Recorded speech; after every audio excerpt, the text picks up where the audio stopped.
Naitala na kahapon ang pinakamataas na heat index sa bansa simula nang ideklara ang panahon ng tag-init at pag-iral ng El Nino. Ito po ay sa Apari, Cagayan, na umabot ang ramdam na init sa 48 degrees Celsius. Habang 47 degrees Celsius naman sa Dagupan City, Pangasinan at Sangley Point sa Cavite. Dito naman sa Metro Manila, 43 degrees Celsius ang naitala sa Science Garden sa Quezon City, habang 45 degrees Celsius sa Naiya, Pasay City. At kaugnay niyan, humingi pa tayo ng karagdagang mga detalye mula kay Pag-asa Weather Specialist Benny Estareja. Magandang hapon po, Sir Benny. Magandang hapon, Miss Naomi. Ganyan din po sa ating mga taga-subaybay. Well, tulad po ng nabanggit nyo kanina, magiging mainit pa rin po sa malaking bahagi ng ating bansa sa mga susunod na araw dahil pa rin sa umiiral na easterlies o yung hangin galing sa Pacific Ocean.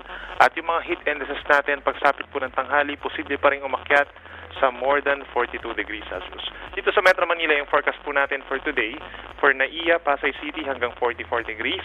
Sa Quezon City naman, dito sa Science Garden hanggang 43 degrees Celsius.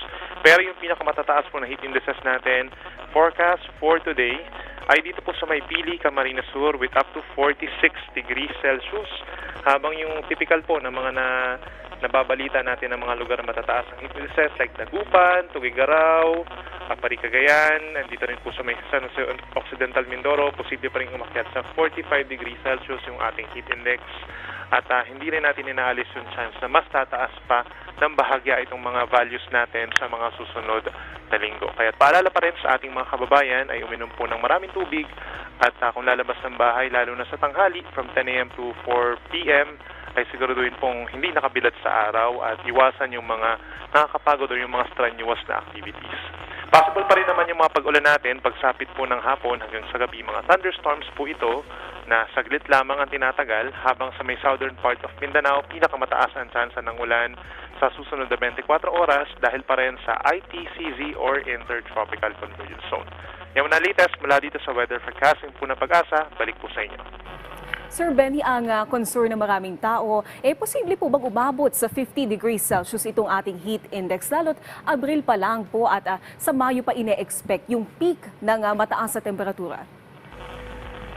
In terms of our climatological normals, possible po na umakyat pa rin ito sa 50 degrees or more. Base na rin po ito sa statement ng ating Climatology Division. At yung mga lugar na yan, particularly dito pa rin sa may norte, such as Tuguegarao or Apari, Cagayan, as well as Dagupan and Tarlac.